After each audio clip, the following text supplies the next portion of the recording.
demandas, as suas próprias contingências e as suas próprias limitações. Então, quando chega Jesus, ele está na pessoa do samaritano como aquele que tem o caminho, aquele que está em caminho, aquele que está em missão, aquele que está enviado pelo Pai apostolicamente falando. E aí Jesus cumpre, não apenas com a lei, mas ele vai em socorro do viajante, que é o viajante, a figura da humanidade. Então, a partir desse momento, existe toda um resgate, uma compra, uma remissão, um socorro. E aí esse samaritano leva o viajante até uma hospedaria que simboliza essa nossa comunhão, simboliza a igreja de Jesus Cristo. Não o prédio, não a alvenaria, nem uma instituição local, geográfica, mas significa o corpo místico de Jesus, porque na nossa comunhão o Senhor estabelece a bênção e a Bíblia diz lá em Mateus 16 que as portas do inferno não prevalecem. Então existe uma autoridade, existe uma proteção, existe uma preservação. E a Bíblia fala que esse viajante fica aos cuidados do hospedeiro nessa hospedaria.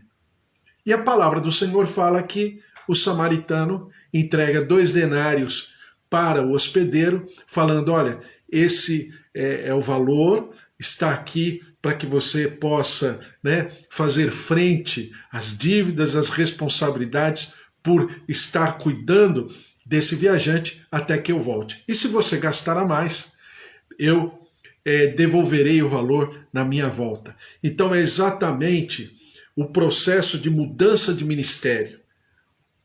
Agora falando dos ministérios, por isso que a palavra de Deus é maravilhosa, né?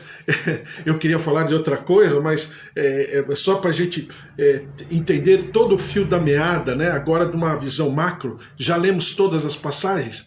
Então, só para a gente entender, aí aquele que veio até aquele viajante, socorreu o viajante, levou o viajante para uma estalagem, uma hospedaria, deixou aos cuidados do hospedeiro, sob a responsabilidade do hospedeiro, agora ele se retira.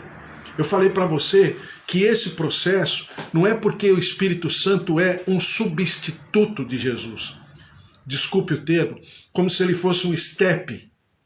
Não, é porque cabe agora a terceira pessoa da Trindade estar no seu ministério, manifestando os seus atributos, que é exatamente as características do Espírito Santo. Então, voltando às eras, a era do Pai vai desde a criação até Moisés. Quando ele passa para Moisés a lei, começa agora de maneira completamente espiritual, tá? Começa a era do Filho em relação à palavra, porque ele é a palavra. Ele se propõe a ser sinônimo de palavra, diz lá na epístola de João, né? O Pai, a palavra e o Espírito. Então, ele é a palavra, ele é a lei. Ele é a manifestação física da lei. E o Verbo se fez carne e vai até a sua ressurreição. Na sua ressurreição, ele se retira, claro, fisicamente falando, toda a Trindade permanece nos seus atributos plenos. Onipresença, onisciência, onipotência e eternidade, todos. Mas ele se retira ministerialmente falando para que o Espírito Santo ocupe o seu verdadeiro espaço e o seu verdadeiro ministério. Então você tem o ministério da Trindade estabelecido. O Elohim, totalmente responsável, atuante, ministerialmente falando, em todas essas sessões, em todos esses ciclos, em todas essas eras. A palavra de Deus ela é maravilhosa.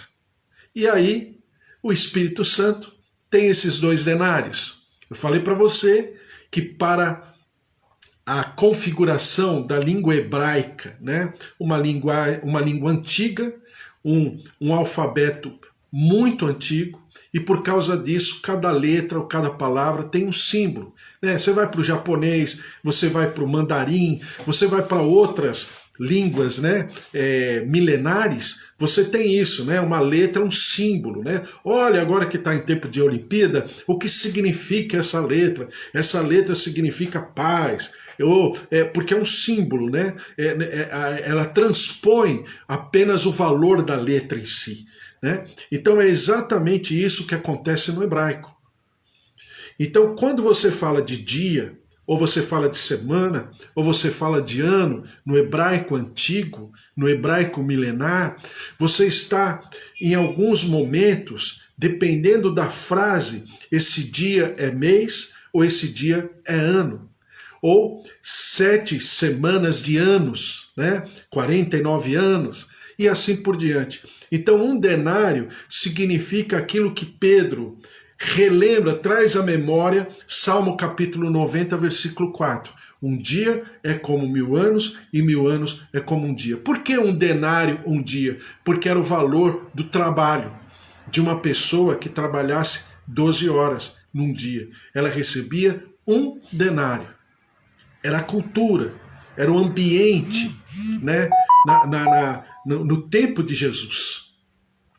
Então, essa condição espiritual é exatamente, e agora eu não estou falando de data, de calendário, mas eu estou falando de ciclo, de era, né, de uma condição que não é aquele mês, dia e ano.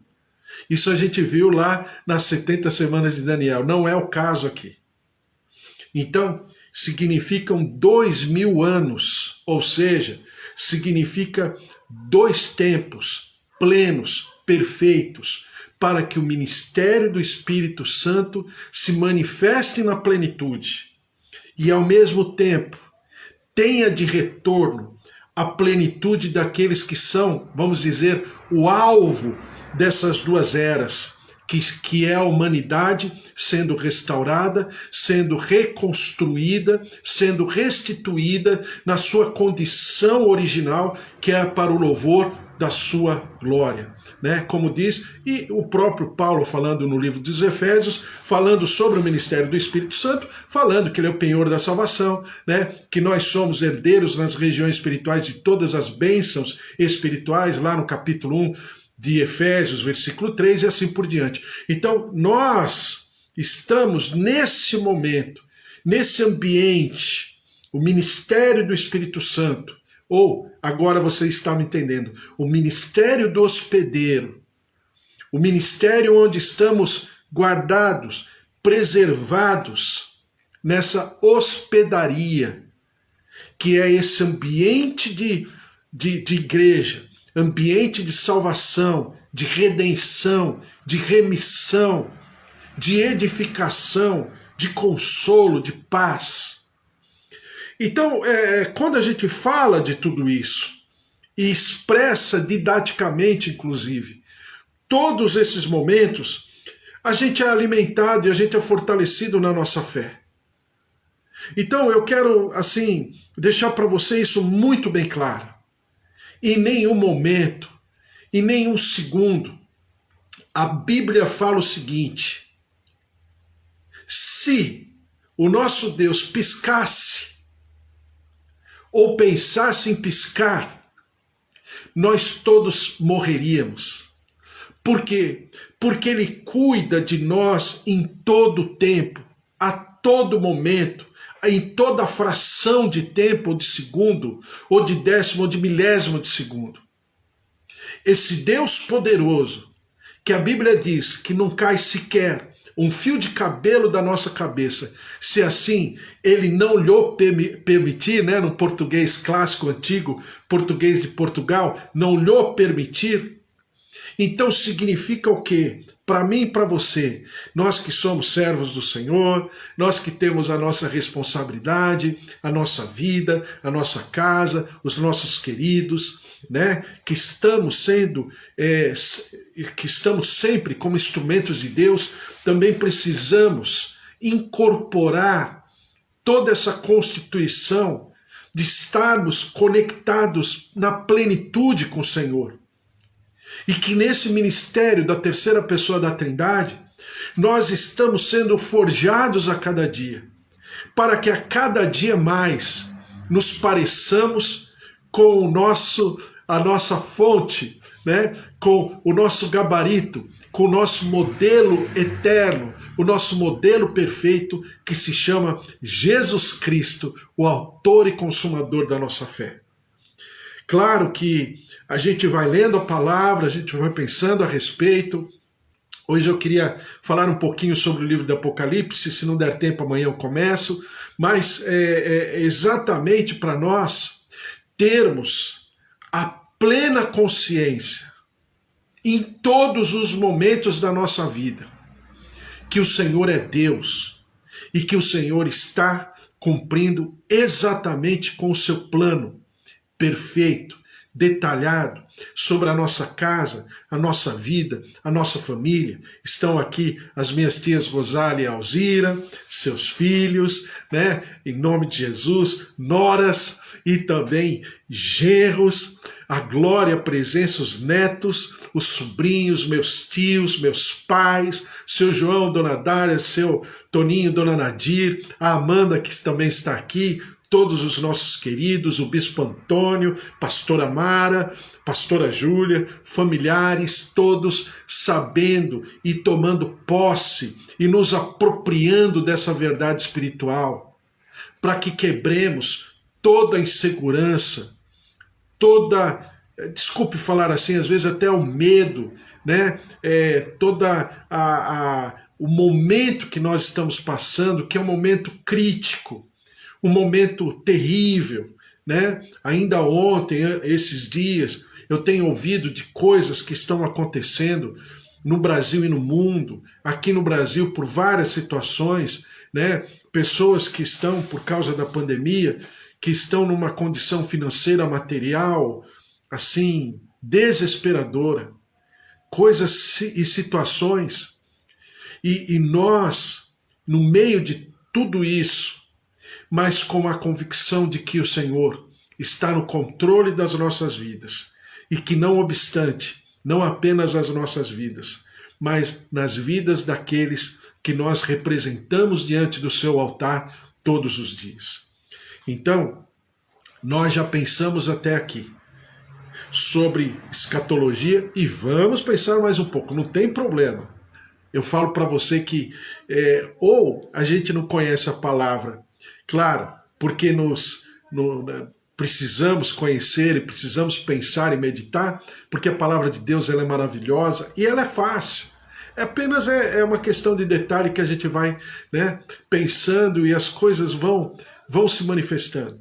Mas também é para que nós entendamos de que o Senhor ordena a sua palavra e o Senhor nos deu essa condição de termos a sua palavra, né, na liberdade de leitura, de pensamento, de meditação, exatamente para que nós sejamos fortalecidos e sejamos instrumentos de fortalecimento sobre aqueles que estão ao nosso redor.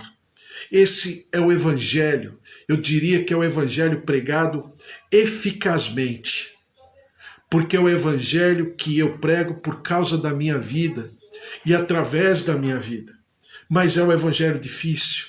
Por que é um Evangelho difícil? Porque não apenas por aquilo que eu falo, mas por aquilo que eu vivo. Principalmente pela expressão da minha vida diante de todas essas circunstâncias e permanecer de pé. Então você e eu, nós temos uma responsabilidade muito grande. E ao mesmo tempo, sabedores que esse Evangelho é o Evangelho que permanece, porque é o Evangelho da nossa vida, né? Quando Deus fala para o diabo lá, quando diz a palavra que o Senhor estava andando pela sua criação e ele pergunta para o diabo, da onde você vem? Ele diz assim, eu venho de rodear a terra. E a Bíblia diz o seguinte, Deus fala para o diabo, tá vendo meu servo Jó? E aí, veja que o diabo sabia que era Jó. Porque o diabo fala, porque o diabo não é onisciente, não é onipresente, né? Não é onipotente, e também, né, tem todos os seus limitadores. Então, lógico que ele conhecia, realmente ele conhecia. E a Bíblia diz que ele fala, está vendo meu servo Jó? Em quem não há dolo, íntegro, reto, e que foge da aparência do mal. Então, é exatamente essa identidade, essa personalidade espiritual que o Senhor deseja forjar em nós, que o Senhor deseja forjar e cada vez mais fortalecer nas nossas vidas, para que haja o que houver. E eu sempre falo para você, né? Essa questão do pré-tribulacionista, do pós-tribulacionista, ou daquele que, né, daquele que não crê na tribulação em si e tudo, né? Eu sempre falo, ou um ou outro, não importa, assim, de maneira tão matemática assim. Por quê? Porque o que importa é que eu quero estar com Deus, não importa se vai ser pré, se vai ser pós, se vai ser inter, né? Se vou ser pré-milenista, ou pós-milenista, ou amilenista. Eu quero estar com o meu Senhor e eu quero que o Senhor esteja comigo. Esse é o meu objetivo. Esse é o meu grande desafio diário, pessoal, para que, com certeza, tudo aquilo que Ele deseja se manifeste sobre mim e através de mim. Claro que a gente estuda, claro que a gente pensa e a gente comenta, a gente discute a respeito. Mas isso não é a essência. A essência, na verdade, é aquilo que o Senhor Jesus tanto chorou e tanto se angustiou. Quando no Getsêmani ele percebeu que o Senhor estaria, entre aspas, ausente daquele momento, porque Jesus estava traindo o pecado, a iniquidade e a impiedade, a maldição da humanidade da terra, ele estaria atraindo para si, como se ele fosse um para-raio, né? Ele estivesse atraindo para si todo o cálice da ira do Pai naquele momento. Ele percebeu que ele estaria distante do Pai. Ali que veio a angústia. Ali que veio as lágrimas, o suor de sangue. Por quê? Porque de todas as coisas, ele não queria, humanamente falando, né, passar por aquele momento. Mas ele passou para que nós tivéssemos a certeza e a convicção de que nunca mais, preste atenção, nunca mais o Senhor Deus estaria distante de nós. Então, não faça por menos. Tenha consciência, a concretização dessa verdade espiritual. Ele é aquele que está conosco.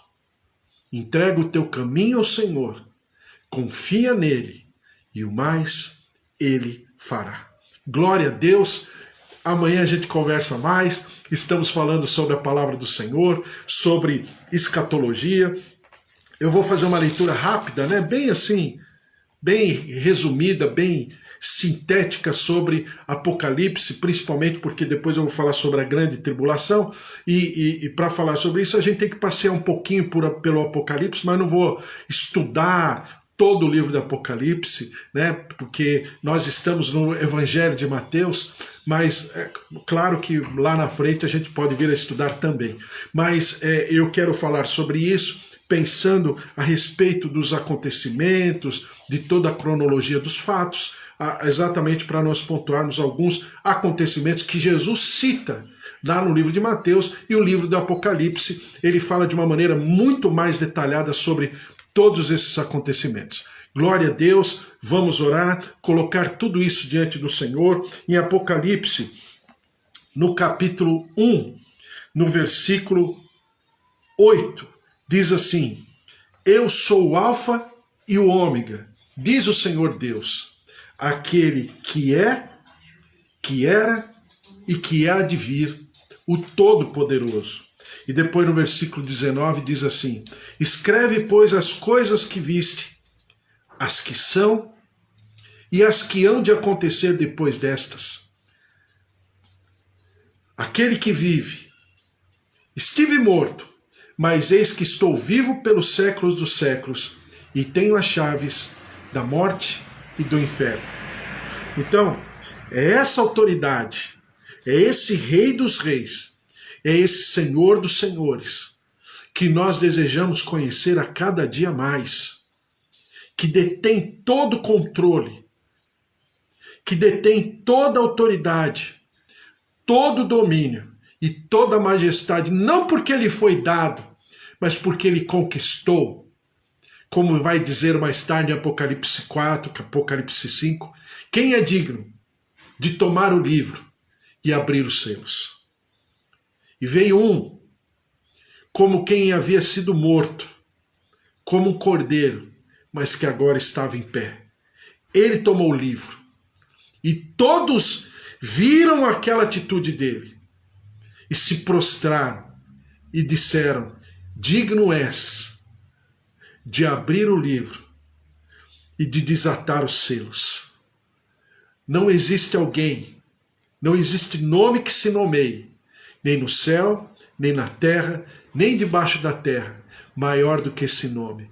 O nome do nosso Senhor e Salvador, Jesus Cristo, o prometido das nações. Amém? Vamos orar? Vamos colocar tudo isso diante do Senhor?